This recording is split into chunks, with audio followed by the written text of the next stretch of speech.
This was kind of an under-the-radar story yesterday.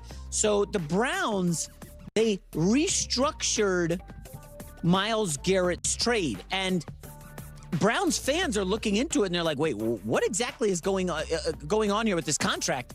Myles Garrett's contract gets restructured. And some of these capologists are like, wait a minute. Based on this, it almost feels like the Browns are going to be trading Myles Garrett. His contract now makes him tradable. There's a lot with the dead cap. I don't want to get too much into the minutia. We can if you want. But the big story here is all of a sudden Myles Garrett could be traded. Well, time out. Why would you trade him when you're not paying Shedeur Sanders, your quarterback, anything? And if you draft another quarterback, you won't be paying him for 4 years. Yeah. So you have a 5-year, half-decade run of not paying your quarterback, and you have the best football player in the league at his position. Why? It's what I said about Max Crosby. The Raiders have no veteran, soul of the locker room guys. Why? They're going to get 10 draft picks. Keep Max Crosby. Why would I get rid of the best player at his position? It'd be one thing if I was paying my quarterback was Caleb Williams in 3 years, and I'm paying him $65 million a year. Then we can have a discussion. Who are they paying on this? They're not paying a star receiver. They're not paying a quarterback. They're best. Yeah. Didn't Njoku leave? So now they have that young tight end from Bowling Green. So they're not paying him. Who are they paying? Well, Colin, remember yesterday I mentioned teams tanking, okay? People don't want to hear this. The Cleveland Browns know Myles Garrett requested a trade last year. He wants to go play for a contender, just like Crosby. The Browns are going nowhere. If you're selling at the top of Myles Garrett, he just broke the sack record. What can you get for him? If you could get 2 firsts and probably a third. Why would you not do that? Jalen Waddle got a first, a third, a fifth. Myles Garrett is 2 firsts, and then I think Myles Garrett, you could get 2 firsts and a starting, a starting right tackle. You're not getting a left tackle, but a starting center or starting right tackle maybe. Yeah. So, and a lot of, our producers and staff, they're saying Myles Garrett has said nothing since the new coach hiring, Todd Monken. Very quiet. And behind the scenes, to restructure this contract is interesting. Colin, I think it makes a ton of sense to sell high on Myles Garrett. Just broke the sack record. You're not winning anything with him next year. Get him off the books, bring in multiple picks. Next year's quarterback class, we're starting to see stories pop up about how it's 8 or 9 potentially deep. I don't think you ever want to move off the best player in the world at a position. Now, the best player in the world at guard, the Chiefs moved off Joe Thuney. That's different. But, even the best center, I would not have let Tyler Linderbaum go if I was the Ravens. I wouldn't let Creed Humphrey go if I was the Chiefs. So I'm just saying, if I was a GM and I wasn't paying my quarterback, I'll give you credit. I think this sounds, if they move him, that is deliberately seeking the number 1 pick. Because you can't tank in football. You've got to, it's just physically. You can not make a quarterback a priority, and then you stink. But if you're Josh Allen and you see this news, are you instantly calling Bean and being like, bro, can we just freaking get Myles Garrett, please? Can you just go get him? Well, then Josh I don't care about picks the next few years. Josh would have to they'd have to restructure Josh's contract. Well, maybe he'll want to do that. And Jerry Jones sees that, and the bat signal goes up. Oh, that's my music, baby. Can I give up 3 picks? People go crazy. Yep. Yeah. The first off, I don't know what Colin is saying because he's like, oh, don't do this, but then so many other times he's talked about do this, move on. I'm pretty sure he was pro moving on for Myles Garrett last season when all this went on, and then the fact that the Browns didn't do it, he was like, what are you doing? Why would you not do this? You're not doing anything. There's tremendous value in moving on from Myles Garrett and getting those picks. You get to usher in a new era. And listen, I'll be honest with you. The Browns don't have anything really salvageable. There's no culture or leadership that they're preserving. Okay. So, it's not like well, it's still good to have a veteran and an elite player like Myles Garrett and blah blah blah blah blah. You don't need any of that. Cleveland Browns have been just circling the drain for years and years and years and years and years outside of a couple random farts that led them to be in the playoffs. But let's not get this twisted here. Let's not get this twisted here. This franchise has been doing exactly nothing year after year after year after year after year after year. And so yeah, if you can get an absolute haul for him, you can get multiple firsts, etc. You get your quarterback. You will have such a young core if you just know how to draft. To have such a young core, a rising quarterback. Say what you will about their coach now, the coaching hire. It obviously wasn't earth-shattering, but it's still competent. At least from a coordinating on-field perspective. The other stuff, I don't know. We'll find out. But at least like on the field, at least it's competent. At least there is competence there. And then if you actually have some momentum, if this year ends up being successful, or if they actually are trying to go full tank, then they get who they want to draft, you'll be flushed with such cash, you'll be able to go out and buy every single free agency that you want. You'll be able to go out and buy the Linderbaums like the Raiders were able to do. You'll be able to go out and do that. You'll be able to go out and buy the offensive line that the Chicago Bears were able to do last summer. So, it's actually really smart. The value that you would get for Myles Garrett would be significantly greater than the value that Myles Garrett can add to this team right now. Because if they actually really are trying to draft a quarterback next draft and that's the way to go and they're just like, we're going to be bad again this year. I know it's a bummer, but this is what we're doing.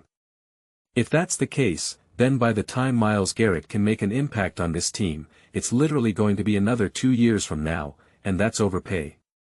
That's not worth it. Now, I know a lot of other Cleveland Browns fans, and especially Shedeur Sanders fans are going to be like, Shedeur is the quarterback. You know, Shedeur is the quarterback. Shedeur is the quarterback. Shedeur is the quarterback. And it's like, I don't know. Because Colin was like, they're not paying Shedeur anything. Yeah. I don't know if they ever will pay Shedeur anything. I don't know if they're building their plan around Shedeur Sanders right now. So I think they're also in their minds still want to, I think they got a little PTSD from the whole Deshaun Watson move and paying all that money and getting all that money locked up and realizing that it's really hard to make moves. It's really hard to navigate, the whole roster construction aspect. So, this gives you incredible amount of freedom, flexibility, mobility, all the good stuff.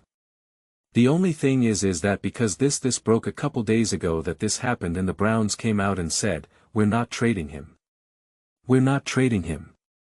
We're not trading him. And I think Adam sure came out and said that as well. Size, I mean who knows honestly who knows and the whole like changing modifying language like it is really interesting and restructuring contracts is people always think like oh when you restructure contract that means you're taking less money and that was the thing with Josh Allen like no it's really just like converting money into signing bonuses and void years and it's everyone still getting their money and there's always a lot of really interesting things that teams can do. Like if you're talking about the Buffalo Bills going out and getting a Myles Garrett. And it's really interesting because as long as you have an owner who's willing to front the money and potentially depending on how a contract ages doing those void years, you're kind of pushing the bill a little bit down the road and kind of flattening out the cap hit. But then the whole idea is that once you get to those void years, you're hoping to then re-up with the player obviously in the situation the quarterback of Josh Allen. And that's why I said this before, it was a lot easier to structure deals with Patrick Mahomes in the past with the Chiefs that they were able to keep doing this whole cap game because they knew they were always going to re-up him for a ton of money and so it was always going to be fine. But the problem is one eventually you gotta really just face the hit that it does and two you reach a point where you're like we're not in a position to now automatically extend him for another 4 or 5 year whatever it is for a gajillion dollars because everyone's getting older now. So it's a lot different. When you're setting up a contract with that mentality when someone's 23 years old you're like this guy's going to be our quarterback for another 10 years. We're good. Once you start hitting near the end you're like So, it's all about what your risk tolerance is and how much money the owner is willing because he has to put that money out. And we he has the money and they all have the money. But not all of them want to take that money because that money is money that the owner is using to there. It's funny how they make money, right? It's making money off of money and they make a ton of money off of money. So fronting that money out, taking that money out of like investment accounts and other things like they do technically lose money, right? And so it's fascinating honestly. It's fascinating to see what owners are willing to do and what owners aren't. So, it's easy just to say that, oh, the Bills just find a way. And you can, a team like the Bills can make it work and you can significantly minimize cap hits with void years and whatnot, but again, it's the risk of, right, that's the whole thing where if you cut them or have to move on from them, dead cap and all of that, as well as is the owner willing to front all that money? Is the owner willing to front all that money? And to be fair, it could end up being a lot of money that you end up having to front. But again, that's tough business being a billionaire and yeah, Bills could take a big swing. Talk about the Cowboys and this is what I had said. I said this the other day when we were talking about should the Cowboys do this and I was talking about a team what teams because Nick Wright came out and said this could be 3 first, which is pretty crazy. And I said, I don't know what team could really make a move where you're like, we're just a Myles Garrett away from winning it all. And therefore, giving up 3 first makes sense because it's just okay. You're just we're winning it all. That's fine. And it's going to cost us 3 first, but it's a good deal. But any of these other teams that are maybe fringe. It's like you do that if it doesn't work, like it's pretty devastating. You can't just overlook giving away, trading 3 picks. But if we take a step back and just say it's 2 first and maybe a couple others and let's just use a generic word like it's a haul because I said I don't know what team is in that position. I forget if I named one team cause I referenced the Rams and the moves that they've made. And it's just like to me the trust value, the trust factor and what they'll be able to do if they take a big swing trading, picks for, Trent McDuffie or, any of those types of moves.